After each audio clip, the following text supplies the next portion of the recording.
Sadist teams on all sides. Copy that.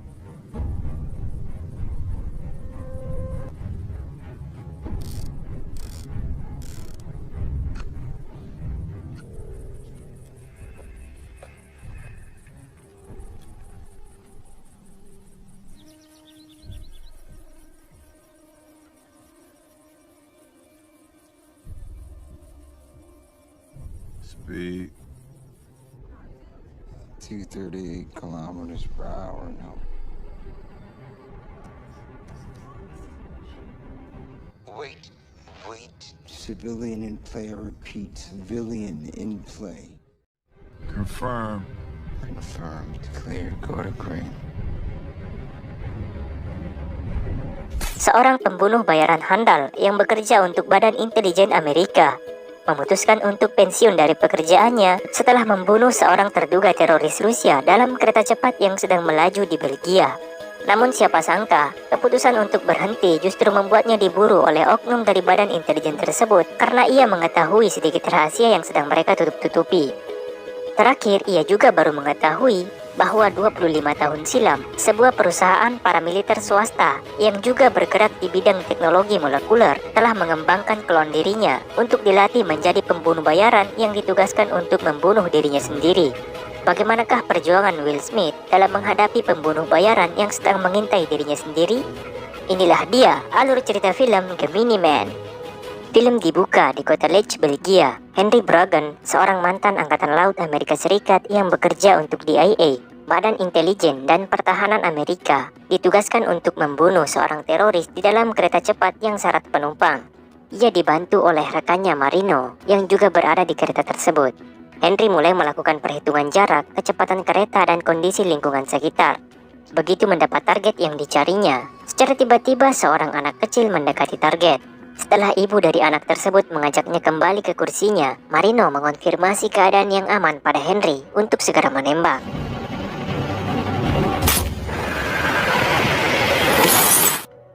Tak disangka tembakan Henry berhasil mengenai target pada bagian leher.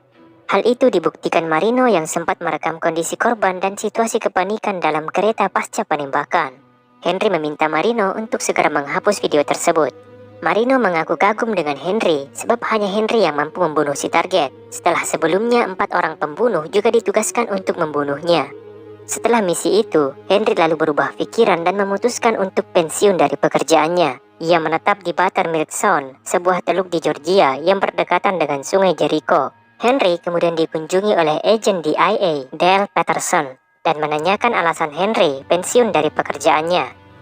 Henry lalu menjelaskan perasaannya yang tak tentram dan risau. Dengan 72 target yang telah dibunuhnya, jiwanya terluka. Ia merasa sangat beruntung dengan tembakannya tempo hari, yang jika meleset sedikit saja, maka akan menewaskan anak kecil di sebelahnya. Suatu hari, Henry berencana untuk pergi memancing dan bertemu dengan seorang pegawai rental kapal yang bernama Denny. Ia mengaku sebagai calon mahasiswa S2 Ilmu Biologi Laut. Ternyata niat Henry menyewa kapal bukanlah untuk memancing, tetapi untuk bertemu dengan sahabat lamanya yang bernama Jack. Jack lalu memberikan fakta yang mengejutkan Henry perihal Dormov, orang yang telah ditembaknya di kereta cepat dalam misi terakhirnya. Ternyata bukanlah seorang teroris seperti yang diketahuinya. Dormov adalah seorang ahli biologi molekuler. Seseorang telah memalsukan berkasnya. Tak diketahui apa motif dan siapa pelakunya. Jack mengaku mendapat informasi dari temannya yang berada di luar negeri. Ia berpesan pada Henry agar berhati-hati. Di tempat lain, tepatnya di markas DIA, seorang deputi direktur bidang operasi yang bernama Janet Lassiter sedang menyadap pembicaraan Henry dan Jack di sebuah kapal terkait pemalsuan berkas Dormov. Disaksikan pula oleh Clay Ferris, pemilik organisasi paramiliter swasta yang bernama Gemini. Mengetahui rahasia mereka akan terbongkar, Ferris sepertinya menyayangkan jika harus membunuh Henry. Namun tak ada pilihan lain karena mereka juga dalam bahaya. Ferris lalu berencana menggunakan orangnya untuk menghabisi Henry. Namun Lassiter menolak karena tak ingin Gemini beroperasi di Amerika. Kali ini, anak buah Lassiter diberi kesempatan untuk membereskan Henry. Dalam perjalanan kembali ke dermaga, Henry merasa ada yang aneh dengan kapal yang dipakainya. Setelah diperiksa, ia menemukan sebuah benda yang mirip alat penyadap. Ia lalu menemui Denny dan memperlihatkan barang tersebut, sembari bertanya apakah Denny adalah agen DIA atau bukan. Denny menjawab dengan santai dan ekspresi yang biasa seolah tak tahu apa-apa. Berkali-kali Henry menjebaknya dengan pertanyaan, tapi Denny selalu berhasil menjawab tanpa membuat penyamarannya terbongkar.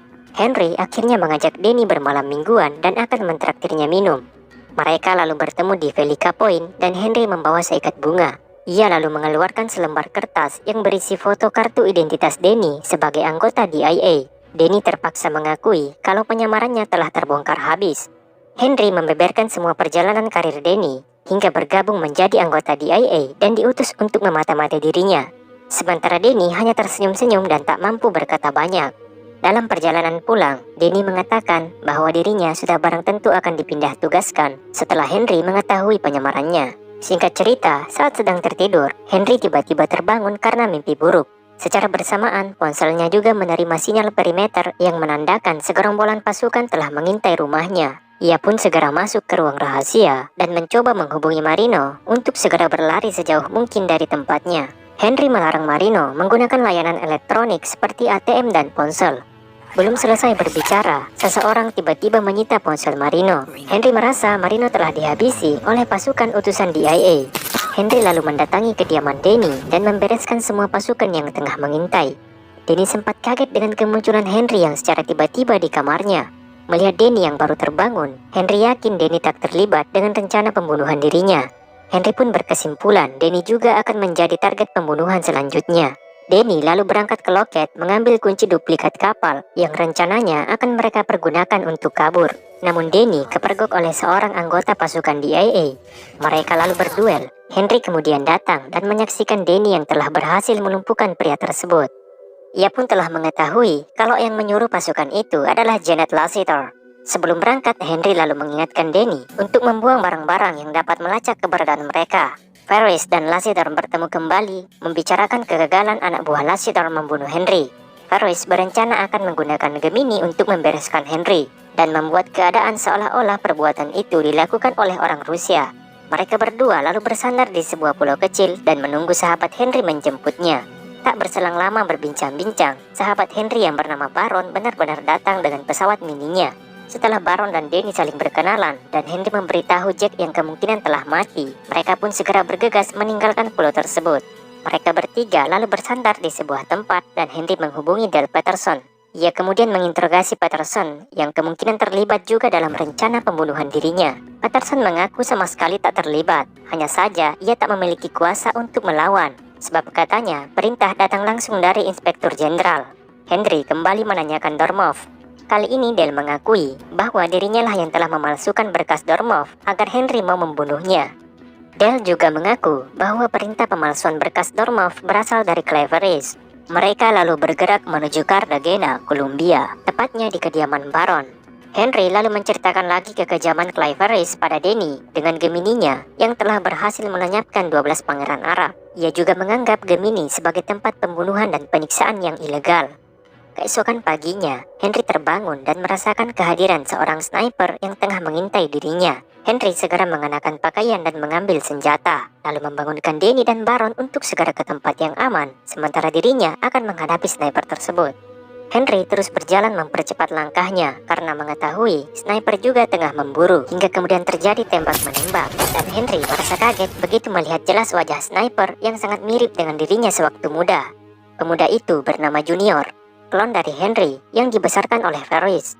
Ia menunda keinginannya untuk menembak dan memancing pemuda itu ke tempat di mana Henry bisa menanyainya.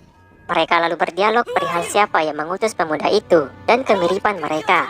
Henry juga mengatakan ia bisa saja membunuh Junior di atas gedung tadi jika ia mau. Tapi Junior tak peduli, ia tetap berambisi untuk membunuh Henry. Mereka lalu melanjutkan tembak-tembakan hingga Henry hampir terkena tembakan Junior.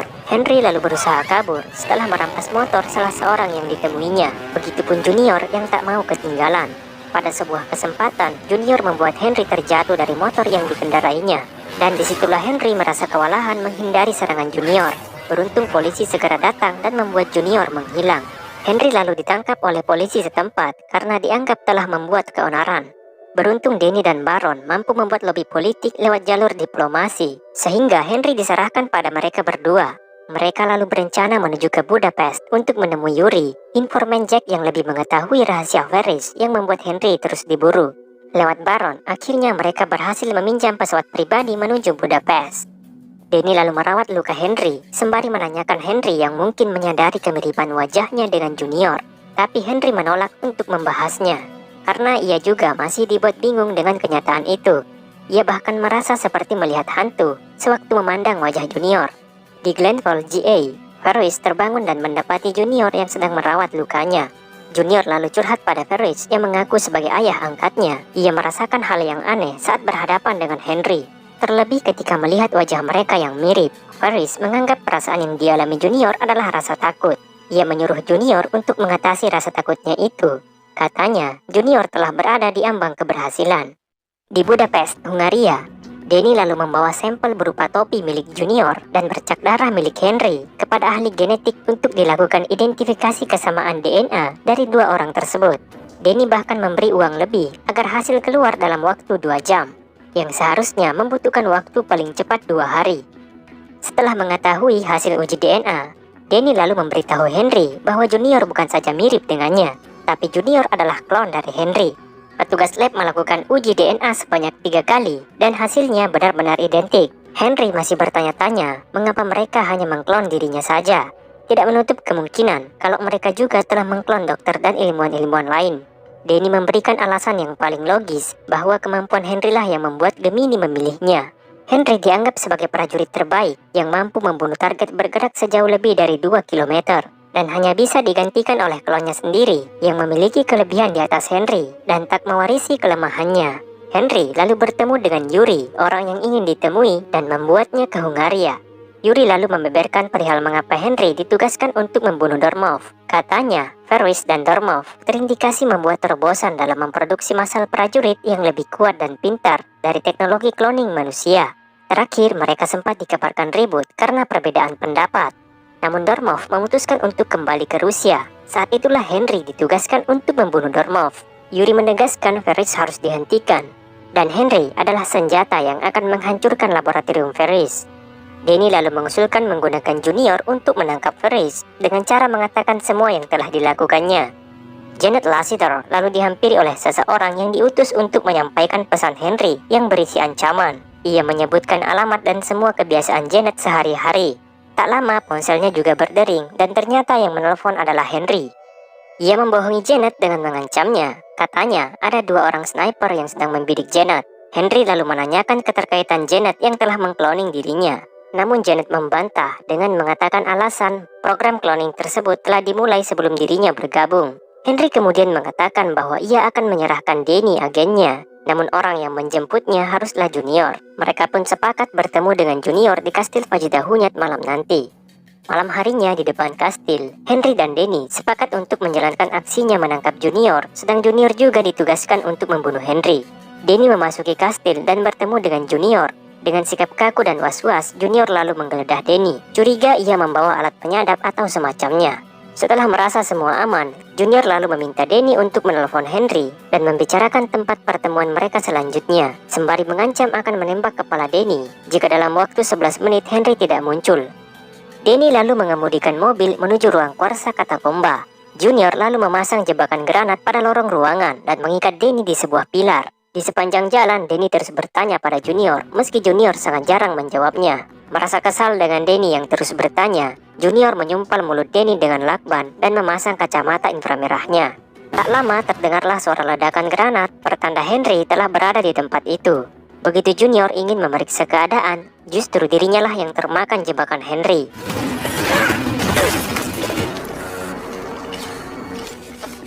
Setelah membuang semua senjata Junior, Henry lalu melepaskan ikatan Danny. Dan disitulah Junior baru tahu, rupanya dirinya telah kecolongan. Danny membawa alat penyadap di mulutnya. Karena itulah Henry tahu soal jebakan granat Junior. Henry kemudian menceritakan semua yang ia ketahui tentang Junior yang dilatih Ferris, yang latihannya sangat mirip dengan dirinya. Henry bahkan membongkar semua sifat, hobi, dan kebiasaan mereka yang sama, bahkan kelebihan dan kekurangan mereka. Henry menjelaskan mengapa Ferris memilih dirinya sebagai domba cloningnya, karena Ferris tahu tak ada lagi prajurit yang seperti Henry. Akan tetapi Junior masih saja tak mempercayai Henry. Hingga akhirnya dengan nada tinggi, Henry membentak Junior dan memberitahu bahwa 25 tahun yang lalu, Ferris mengambil darah Henry dan mengkloning Junior. Ferris selama ini telah membohongi Junior dengan mengatakan bahwa Junior adalah anak yatim piatu. Meski begitu, Junior masih bersikeras dengan pendiriannya. Ia tetap ingin membunuh Henry. Mereka pun akhirnya bertarung habis-habisan hingga senjata Henry terjatuh dan diambil oleh Danny. Tapi Henry melarang Danny untuk menembak Junior. Perkelahian terus berlanjut sampai mereka bersama-sama tercebur ke kolam. Danny melihat Henry dalam bahaya. Ia pun segera mengambil tindakan menembak lengan Junior. Junior kemudian kabur sembari berteriak kalau dirinya bukanlah Henry. Mereka lalu terbang lagi ke Georgia mencari Ferris. Di markas Gemini, Junior yang dalam keadaan bingung datang menghampiri Ferris menceritakan kembali momen saat Junior menginjak usia 12 tahun, tepatnya di hari ulang tahunnya. Padahal Ferris telah mengatakan bahwa Junior adalah anak yatim yang dipungutnya di stasiun damkar. Dan sudah barang tentu Ferris tidak akan pernah tahu hari ulang tahun Junior. Hingga akhirnya Junior mengeluarkan kalimat bahwa Ferris dan ilmuwan lab lah yang telah membuatnya. Lalu kemudian dilatih untuk membunuh Henry. Ferris pun mengaku telah membohongi Junior selama ini. Ia lalu mencoba menghibur Junior dengan berkata bahwa Junior lah yang terbaik. Junior memiliki semua kelebihan Henry, tapi tidak mewarisi kelemahannya. Sementara Henry, Danny dan Baron telah mendarat di Georgia. Mereka lalu masuk ke kawasan peternakan hendak mencari truk, namun dari balik persembunyian, Junior menembak Henry dengan racun lebah, hingga membuat Henry kesulitan bernapas. Junior lalu menyuntikkan penawarnya, yang membuat Henry kembali baikan. Ia lalu meminta izin untuk mengeluarkan sesuatu dari tubuh Henry. Junior lalu mencungkil alat pelacak yang ditanamkan pada bisep Henry 3 tahun yang lalu saat menjalani operasi. Rupanya, Junior telah balik berpihak pada mereka bertiga. Mereka lalu menuju ke markas Gemini untuk mencari Ferris. Di sepanjang perjalanan, Henry menceritakan kisah ibunya yang atas permintaan Junior. Saat mereka berhenti di lampu merah, Ferris tiba-tiba menelpon Junior dan menyuruhnya untuk lari meninggalkan mereka. Namun Junior tak menghiraukan Ferris. Saat Junior membelokkan mobilnya di persimpangan, sebuah pasukan tiba-tiba menembakkan misil ke arah mereka. Get out of the car! Go! Junior dan Henry selamat dari tembakan tersebut, tapi tidak dengan Baron. Junior lalu berlari mencari Ferris, sementara Henry dan Danny bersembunyi di balik tembok. Pasukan Ferris lalu memberondol mereka dengan senapan mesin berteknologi canggih yang meluluh lantakkan seisi bangunan. Junior kemudian berduel dengan ayah angkatnya. Henry lalu memberitahu Danny untuk menembak pasukan pada leher dan persendian, karena pada bagian tersebutlah celah dari baju anti peluru mereka. Perlawanan mereka tak sia-sia, karena banyak membunuh pasukan Ferris yang dibantu oleh FBI. Danny sempat tertembak pada bagian pahanya yang membuatnya kesulitan untuk berjalan. Saat Henry telah kehabisan peluru, sementara masih ada saja pasukan yang mengintai mereka, tak disangka Junior muncul dan menembak habis pasukan yang sedang mencari Henry. Ferris yang berpura-pura pingsan pun terbangun setelah melihat prajurit pembunuhnya. Mereka bertiga yang sedang berunding tiba-tiba dikejutkan dengan kemunculan anak buah Ferris yang hendak menembak Danny. Junior dan Henry pun bertarung melawan seorang prajurit Ferris yang tak kalah hebat. Ia seolah-olah tak mempan dengan peluru. Setelah Danny menembak tabung gas yang dilemparkan ke arahnya dan disusul dengan tembakan Junior yang bertubi-tubi, akhirnya anak buah Ferris pun tumbang. Henry lalu mencoba membuka topeng prajurit Ferris dan mereka pun terkejut setelah melihat wajahnya. Ternyata dia adalah klon dari Henry juga yang masih berusia belasan tahun. Dari belakang, Ferris lalu muncul dan menceritakan motifnya melakukan itu semua. Ia melihat aksi dan kehebatan Henry. Ferris mengharapkan versi sempurna dari Henry dengan mengklon Junior dan yang lainnya. Ia mengaku memiliki tujuan yang mulia, yaitu menggantikan prajurit yang kerap mengalami PTSD setelah perang, bahkan bunuh diri. Lebih jauh, Ferris ingin menciptakan dunia yang aman.